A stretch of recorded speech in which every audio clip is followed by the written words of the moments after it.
Hi everybody, here's my 16-foot Saturn Kaboat inflatable running a 212cc 7-horse Swamp Runner long-tail mud motor. I built this kit I bought online from Swamp Runner at mudmotorkits.com and matched it with a cheap Harbor Freight motor. I was really worried I couldn't run this longtail in the rocks and rapids, but it's worked out just fine. You just got to be careful and carry a spare prop. The props are only 14 bucks.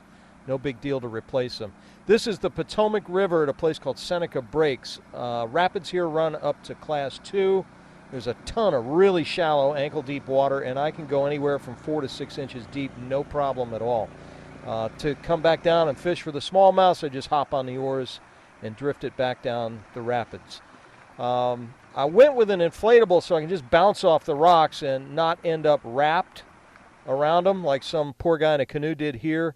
That's one reason the inflatable is the way to go here, but caution, the boat is not self-bailing like a whitewater raft, so you don't want to swamp it. It's only got one drain plug in the stern. You got to be careful. Class 2 rapids have been no problem. I did run one Class 3 up near Harper's Ferry, but that was a little bit hairy.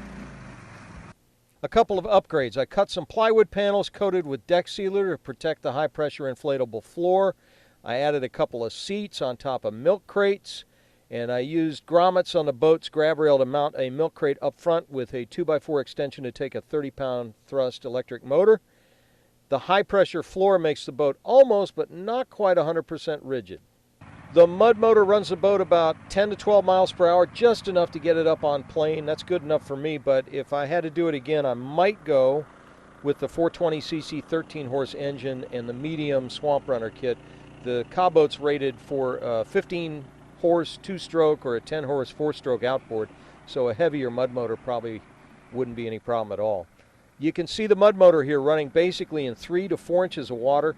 The jets don't work here in the summer because the weeds are really thick, so that's another reason I went with this rig, because the mud motor just chops up the weeds no problem while the jets all stay at home. When you bang rocks, the skeg protects the prop and the whole thing just bounces up out of the water.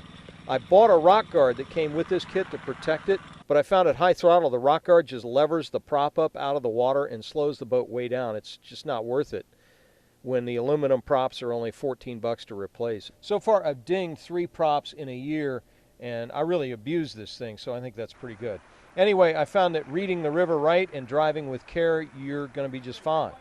Also, if you've never driven a longtail, it is not the same as an outboard. You're going to need some strength, and you do get levered around a little bit. It does not turn on a dime, and there's no reverse. You got to stop by levering the running prop out of the water. But a regular outboard just cannot go out here at all, so the trade-off is fine with me.